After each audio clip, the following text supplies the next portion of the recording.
Hello दोस्तों, मेरे YouTube channel CDP की पाठशाला में आपका स्वागत है। आज मैं आपको सीटेट 2026 सीडीपी इससे रिलेटेड कुछ पीवाईक्यू कराने जा रहा हूं,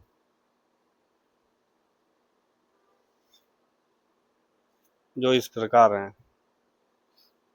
नंबर एक क्वेश्चन, शिक्षार्थियों के ज्ञान अर्जन में सहायता करने के क्रम में अध्यापकों को किस पर ध्यान केंद्रित करना चाहिए। ऑप्शन इस प्रकार हैं आप लोगों के। नंबर एक, सुनिश्चित करना कि शिक्षार्थी सब कुछ याद करते हैं। नंबर दो, शिक्षार्थियों के द्वारा प्राप्त किए गए अंकों और ग्रेडों पर। नंबर तीन, शिक्षार्थियों को सक्रिय सहभागिता के लिए शामिल करना। नंबर चार, शिक्षार्थियों के द्वारा अधिगम की अवधारणा में कुशलता प्राप्त करना। अब आप लोगों को इसमें ऑप्शन बताने हैं, बताइए। इसमें आप लोगों को पॉजिटिव जितने मतलब वर्ड होते हैं वो आप लोगों को याद करने ही होते हैं, क्योंकि इसमें जैसे इसमें नंबर एक है, इसमें सुनिश्चित करना आप किसी के लिए किसी भी प्रकार का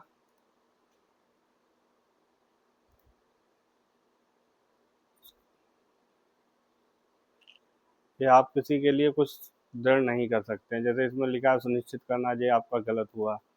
ग्रेड अंक नहीं दे सकते किसी विद्यार्थी को, इसका ऑप्शन नंबर तीन सही होगा, क्योंकि शिक्षार्थियों को शामिल करना ही होता है। नेक्स्ट क्वेश्चन, अधिगम और अनुभवों को इस प्रकार से आयोजित किया जाना चाहिए जिससे अधिगम को सार्थक बनाया जा सके। नीचे दिए गए अधिगम अनुभवों में से कौन सा बच्चों के लिए सार्थक अधिगम को सुगम नहीं बनाता है। नंबर एक, विषय वस्तु को केवल याद करने के आधार पर। नंबर दो, विषय वस्तु पर प्रश्न बनाना। नंबर तीन, प्रकरण पर परिचर्चा और वाद विवाद करना। नंबर चार, प्रस्तुतिकरण, प्रकरण पर प्रस्तुतिकरण। आप लोगों को ऑप्शन आंसर बताना है। अधिगम अनुभवों को इस प्रकार से आयोजित किया जाना चाहिए। आप लोगों को सही से पहले क्वेश्चन पढ़ना होगा, क्योंकि इसी में आपको, और इसमें क्या पूछा गया, अनुभवों में से कौन सा बच्चों के लिए सार्थक अधिगम को सुगम नहीं बनाता है। यहाँ पे निगेटिव पूछा है। आप लोगों को यहाँ पे देखना होगा इसमें निगेटिव कौन सा है। इसमें निगेटिव नंबर एक है। यही आप लोगों को ऑप्शन, क्यों क्वेश्चन ही आपको लोगों को ध्यान से पढ़ने होंगे। सीटेट 2026 से रिलेटेड सीडीपी के क्वेश्चन है, बहुत ही इंपॉर्टेंट, जो आप लोगों को देखने ही है। आर्जव तर्क देता है कि भाषा विकास व्यक्ति को की नैसर्गिक प्रकृति से प्रभावित होता है, जबकि सोनाली महसूस करती है कि यह परिवेश से प्रभावित होता है। आर्जव और सोनाली के बीच यह चर्चा किस विषय में है। ऑप्शन इस प्रकार है, चुनौतीपूर्ण तथा संवेदनशील भावना। नंबर दो, स्थिरता तथा अस्थिरता पर बहस। नंबर तीन, सतत तथा असतत असतत अधिगम। नंबर चार, प्रकृति तथा पालन पोषण पर वाद विवाद। आप लोगों को ऑप्शन बताने हैं। सही क्वेश्चन आप लोग कमेंट में ज़रूर बताएं। अगर आप लोगों को क्लास अच्छी लगे तो लाइक करें और सब्सक्राइब भी करें। इसमें आप लोगों का ऑप्शन नंबर चार सही होगा। नेक्स्ट क्वेश्चन, निम्नलिखित में से कौन सा बच्चों के समाजीकरण के प्रगतिशील मॉडल के संदर्भ में सही नहीं है। अब आप लोगों को यहाँ पर निगेटिव देखना है, कौन सा सही नहीं है। क्यों, आप लोग कुछ आंसर जब सही पढ़ेंगे क्वेश्चन, तभी आप लोग आंसर इसके निकाल पाएंगे। इसमें नंबर एक है, समूह कार्य में सक्रिय सहभागिता तथा सामाजिक कौशल को सीखना। नंबर दो, बच्चे विद्यालय में बताई गई बातों को स्वीकार करते हैं, चाहे उनकी सामाजिक पृष्ठभूमि कुछ भी हो। कक्षा में प्रजातंत्र के लिए स्थान होना चाहिए। नंबर चार है, सामाजिकरण, सामाजिक नियमों का अधिग्रहण करना। अब आप लोगों को इसमें आंसर सही बताना है। नंबर एक तो सही लिखा है, क्योंकि जब बच्चे समूह में सक्रिय सहभागिता तथा सामाजिक कौशलों को सीखना, इसमें सही है। जो नंबर दो बताई गई कि बच्चे विद्यालय में बताई गई बातों को स्वीकार करते हैं, चाहे उन्हें उनकी सामाजिक पृष्ठभूमि कुछ भी, आप बच्चों को कुछ भी गलत सलत नहीं बता सकते। इसमें आप लोगों को गलत होगा, यही इसका आंसर होगा। निगेटिव पूछा है, यहाँ पे भी निगेटिव है। और और ऑप्शन आप लोगों के सही हैं। नेक्स्ट क्वेश्चन, कोई भी नाराज हो सकता है, यह आसान है, परंतु एक सही व्यक्ति के ऊपर सही मात्रा में सही समय पर सही उद्देश्य के लिए तथा सही तरीके से नाराज होना आसान नहीं है। यह संबंधित है संवेगात्मक विकास से, नंबर 2 सामाजिक विकास से, नंबर 3 संज्ञानात्मक विकास से, नंबर 4 शारीरिक विकास से। आप लोगों को सही बताना है इसमें।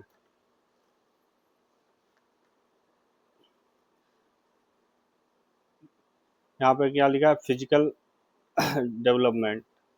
आप शारीरिक विकास से किसी को बताएंगे, ये आप लोगों का निगेटिव हुआ। संज्ञानात्मक मतलब कॉग्निटिव डेवलपमेंट, ये भी आप लोगों का निगेटिव हुआ, इसमें भी नहीं बता सकते क्योंकि। और दूसरा है सामाजिक विकास, सोशल डेवलपमेंट, ये भी आप लोग इससे नहीं बता सकते। अब यहाँ पे क्या है, संज्ञा इमोशनल डेवलपमेंट, या इसका ऑप्शन सही होगा। बच्चे तब सर्व बच्चे तब सर्वाधिक सृजनशील होते हैं जब वे गतिविधि में भाग लेते हैं। आप लोगों को ऑप्शन नंबर 1 शिक्षक की डांट से बचने के लिए, नंबर 2 दूसरों के सामने अच्छा करने के दबाव में आकार, नंबर 3 है अपनी रुचि से, नंबर 4 है पुरस्कार के लिए। अब आप लोगों को ऑप्शन बताने मतलब सही उत्तर बताना है इसमें। इसमें क्या लिखा है, बच्चे सर्वाधिक सृजनशील मतलब व्यक्ति बच्चे जब ज़्यादातर जब होते हैं जब वो खुद मतलब इंटरेस्ट दिखाते हैं, अपनी रुचि अंदर से दिखाते हैं। ऑप्शन नंबर 3 इसका सही होगा। आप लोगों की इसमें स्पीड भी आनी चाहिए, अगर आप स्पीड में अगर क्वेश्चन आंसर नहीं करेंगे तब। नेक्स्ट क्वेश्चन, विकास के लिए निम्नलिखित में से कौन सा उचित है। विकास, नंबर 1 है विकास जन्म के साथ प्रारंभ होता है और समाप्त होता है।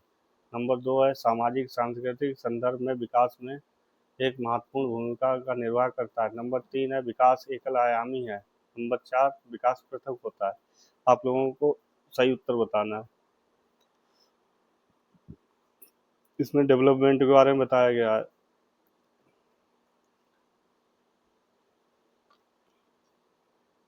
इसका ऑप्शन नंबर 2 सही होगा, क्योंकि बच्चा विकास विकास जब होता है बच्चे के, वो जो सामाजिक और सांस्कृतिक संदर्भ में विकास में एक महत्वपूर्ण भूमिका निर्वाह करते हैं।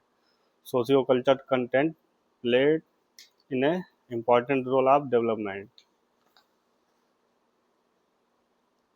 नेक्स्ट क्वेश्चन, पियाजे के अनुसार बच्चों का चिंतन वयस्कों से देश में भिन्न होता है बजाय देश के किसके। नंबर 1 है मात्रा और प्रकार के, नंबर 2 है आकार और मूर्त फर्क के, नंबर 3 है प्रकार और मात्रा के, नंबर 4 है आकार और किस्म के। आप लोगों को सही उत्तर बताना है। बच्चे सबसे ज़्यादा काइंड मतलब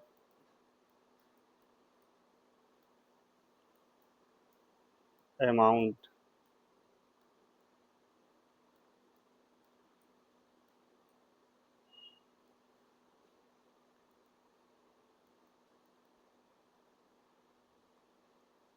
मात्रा और प्रकार में बच्चे यहाँ पे आएगा प्रकार मतलब काइंड।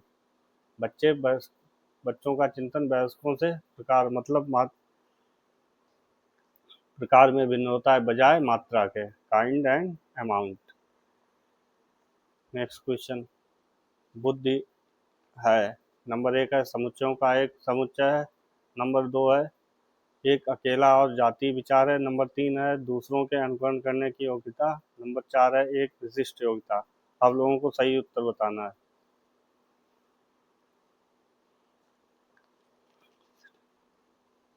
बुद्धि एक समुच्चयों का सामर्थ्यों का एक समुच्चय है। यहाँ पे और ऑप्शन इसके निगेटिव है। केवल एक अकेला जातीय विचार है, ऐसा कभी संभव ही नहीं हो सकता। आप दूसरों की नकल हमेशा करेंगे, इसमें नीचे वाले ऑप्शन में लिखा है, ये भी गलत है। एक विशिष्ट योग्यता तो हो सकती है, मगर यहाँ पे आप लोगों को जो इसमें सबसे सही है आंसर नंबर 1 ही सही होगा। नेक्स्ट क्वेश्चन, वंचित वर्ग की पृष्ठभूमि से बच्चों को शिक्षा प्रदान करने के लिए शिक्षक को चाहिए कि वह उन्हें बहुत सा लिखित कार्य दे। ऑप्शन नंबर 1, नंबर 2 है उनके विषय में अधिक जानकारी जुटाने का प्रयास करें और उन्हें कक्षा में होने वाली चर्चा में शामिल कर, नंबर 3 है उन्हें कक्षा में अलग बिठाए, नंबर 4 उन पर ध्यान ना दें क्योंकि वे दूसरों की शिक्षार्थियों के साथ अंतःक्रिया नहीं कर सकते। कोई वंचित पृष्ठभूमि की जहाँ पर मतलब शिक्षा का अभाव है, अगर वहाँ से कोई बच्चा अगर आपके मतलब विद्यालय में आता है तो आपका एक क्या कर्तव्य होना चाहिए शिक्षक के बारे में बताया गया है। नंबर नीचे जो 4 ऑप्शन है उसमें आप देखें कि उन पर ध्यान ना दें क्योंकि वे दूसरे शिक्षार्थियों के साथ अंतःक्रिया नहीं कर सकते, ये तो कभी संभव ही नहीं है क्योंकि बच्चा दूसरों के साथ अंतःक्रिया कर सकता है, ये ऑप्शन गलत होगा। उन्हें कक्षा में अलग बिठाए, ऐसा आप कैसे कर सकते हैं, क्योंकि NEP 2020 और में बताया गया है कि आप बच्चों को मतलब सब बच्चों को एक साथ बिठा के सही से मतलब पढ़ाएंगे। ये ऑप्शन आप लोगों का गलत हुआ। नंबर 2 है उनके विषय में अधिक जानकारी जुटाने का प्रयास करें, उन्हें कक्षा में होने वाली चर्चाओं। ये आप लोगों का ऑप्शन सही है, ऑप्शन नंबर 2 सही है। और नंबर 1 है कि उन्हें लिखित में आप मतलब बहुत सा लेखन कार्य देंगे, ये भी गलत है। नेक्स्ट क्वेश्चन, शिक्षण से अधिगम पर बल देने वाला परिवर्तन हो सकता है। परीक्षा परिणामों पर केंद्रित होकर। नंबर 2 है बाल केंद्रित शिक्षा पद्धति अपनाकर रटने को। नंबर 3 है रटने को प्रोत्साहित करके। नंबर 4 है अग्र शिक्षण की तकनीक अपनाकर। आप लोगों को सही उत्तर बताना है इसका।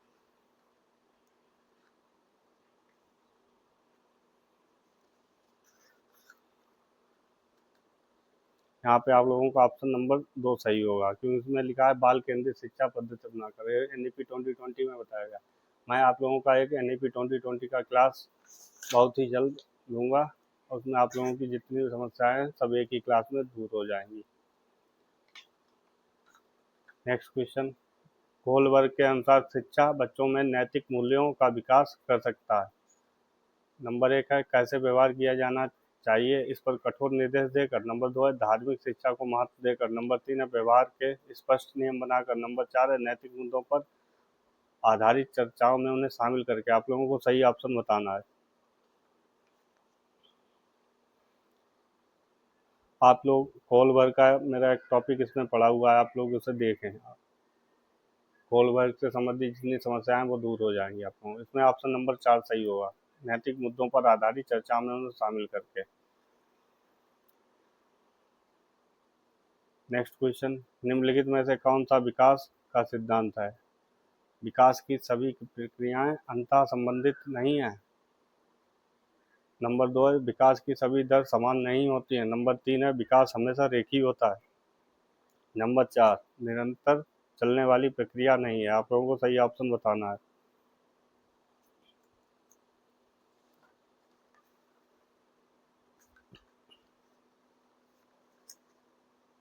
इसमें आप लोगों को ऑप्शन नंबर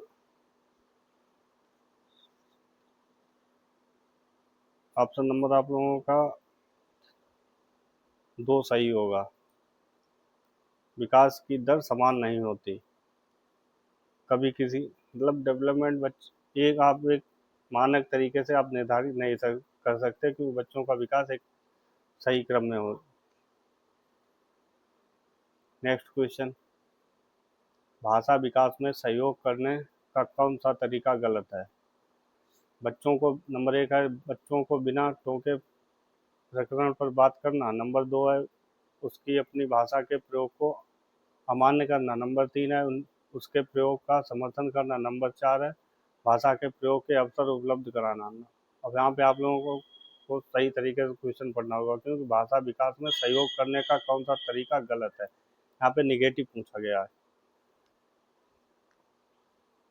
अब आप लोगों को ऑप्शन निगेटिव इसमें देखना है कौन सा है। बच्चों को बिना टोके प्रकरण पर, ये तो ऑप्शन सही क्योंकि बच्चे कुछ ना कुछ आपसे समाज में रहकर कुछ ना कुछ बातों पर चर्चा करते हैं तो वो कुछ ना कुछ नया सीखते हैं। इसमें क्या लिखा है कि नंबर 2 ऑप्शन देखें आप, उसमें लिखा है कि उसकी अपनी भाषा के प्रयोग पर अमान्य करना है। यह ऑप्शन गलत होगा, ये इसका उत्तर होगा। नेक्स्ट क्वेश्चन, सामाजिकरण है। समाजीकरण के बारे में बताया गया है। सामाजिक नंबर 1 है सामाजिकरण सामाजिक मापदंडों में परिवर्तन है। नंबर 2 है शिक्षक एवं पढ़ाए गए के बीच संबंध है। नंबर 3 है समाज के आधुनिकीकरण की प्रक्रिया है। नंबर 4 समाज के मापदंडों के साथ अनुकरण। आप लोगों को ऑप्शन बताना है इसमें कौन सा सही है।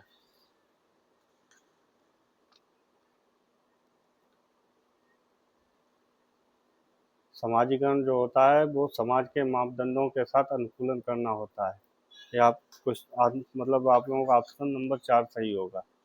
नेक्स्ट क्वेश्चन है, हार्वर्ड गार्डन का बुद्धि का सिद्धांत डार्ट डार्ट पर बल देता है। किस पर हार्वर्ड गार्डन? नंबर 1 है शिक्षार्थियों में अनुबंधित कौशलों, नंबर 2 है सामान्य बुद्धि का, नंबर 3 है विद्यालय में आवश्यक सामान्य योग्यताओं से, नंबर 4 है प्रत्येक व्यक्ति की विलक्षण योग्यताओं से। आप लोगों को सही ऑप्शन बताना है।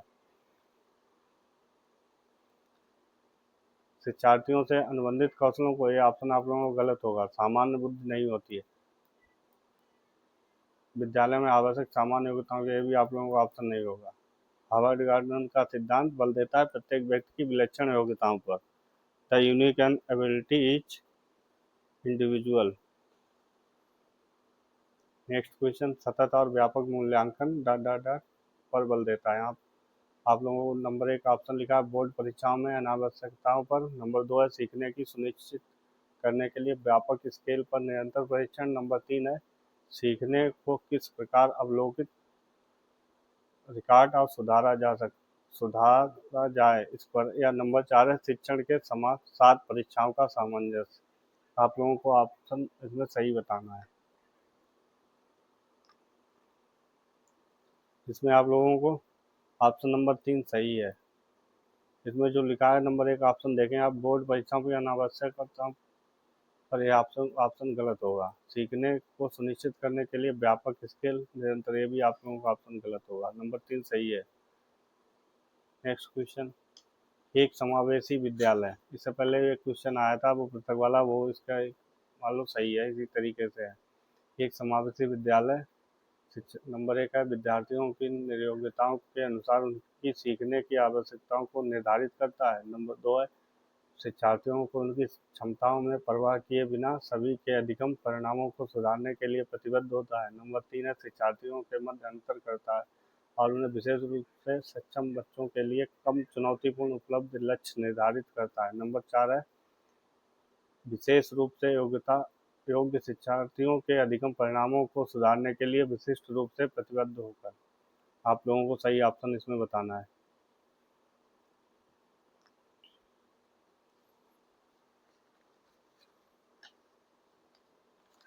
इसमें आप लोगों का ऑप्शन नंबर 2 सही होगा। इसमें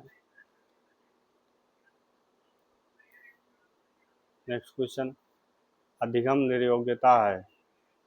नंबर 1 है समुचित निवेश के साथ सुधार योग्य नहीं है होती है, नंबर 2 है एक स्थिर अवस्था होती है, नंबर 3 है या एक चर अवस्था है, नंबर 4 है जरूरी नहीं है कि कार्य पद्धति की हानि करे। आप लोगों को सही ऑप्शन इसमें बताना है।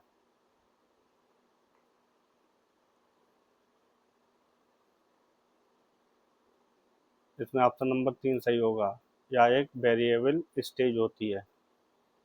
नेक्स्ट, बुद्धि के बारे में निम्नलिखित कथनों में से कौन सा सही है?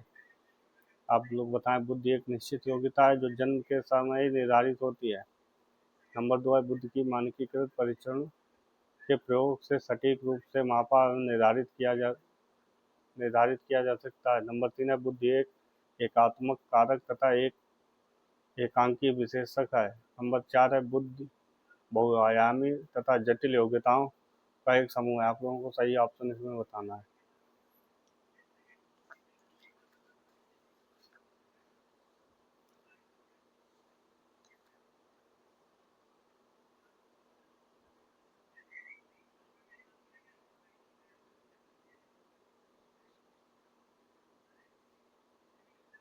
इसमें आप लोगों का ऑप्शन नंबर 4 सही होगा, बुद्धि बहुआयामी तथा जटिल योग्यताओं का एक समूह है। नेक्स्ट क्वेश्चन, बाअवध जो वयस्कता के संक्रमण की पहल करती है उसे क्या कहते हैं? आप लोगों को सामने ऑप्शन है, नंबर 1 है बाल्यावस्था की समाप्ति है, नंबर 2 किशोरावस्था, नंबर 3 मध्य बाल्यावस्था, नंबर 4 है पूर्व क्रियात्मक अवस्था। आप लोगों को सही ऑप्शन बताते हैं। इसमें आप लोगों की हो जाएगी एडोलसेंस एज, किशोरावस्था। इस नेक्स्ट, एक शिक्षक को चाहिए कि नंबर 1 है या संप्रेषित करे कि वह कक्षा कक्ष में सभी संस्कृतियों का सम्मान करता है व महत्व देता है। नंबर 2, वह विद्यार्थियों के बीच अधिकतम तुलना। नंबर 3 है, वह विशेष सांस्कृतिक समुदाय के बच्चों को बढ़ावा। नंबर 4 है, विद्यार्थियों के बीच सांस्कृतिक विभिन्नताओं तथा विविधता की अनदेखी करें। आप लोगों को सही ऑप्शन बताने हैं। इसमें जो आप लोगों को सही आंसर लगे वो आप बताएं। इसका आंसर होगा सही 1। इसमें आप बच्चों के बीच तुलना नहीं कर सकते, ये इसका निगेटिव होगा। एक विशेष सांस्कृतिक समूह, जैसे कोई मतलब बच्चा अगर कोई, इसमें क्या लिखा, विशेष सांस्कृतिक समुदाय मतलब विशेष, यहाँ पे व्यक्ति विशेष का किसी प्रकार का कोई दर्जा ही नहीं देना।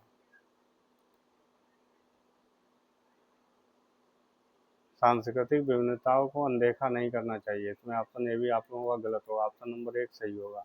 नेक्स्ट क्वेश्चन, बच्चे प्रभावी रूप से सीखते हैं जब वे पाठ्य पुस्तक में दिए गए तथ्यों को याद करते हैं, या नंबर 2 है, वे शाम को पट पर अध्यापक द्वारा लिखे गए उत्तर की नकल करते हैं। नंबर 3 है, वे विभिन्न गतिविधियों एवं कार्यों में सक्रिय रूप से भाग लेते हैं। नंबर 4, शिक्षक कक्षा में होने वाली सभी घटनाओं और बच्चों को पूर्ण नियंत्रण करता है। आप लोगों को सही आंसर बताना।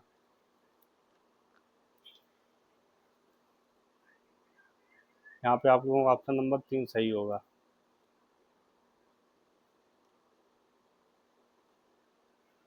अगर आप लोगों को मेरी क्लास अच्छी लगी हो तो लाइक करें, सब्सक्राइब करें।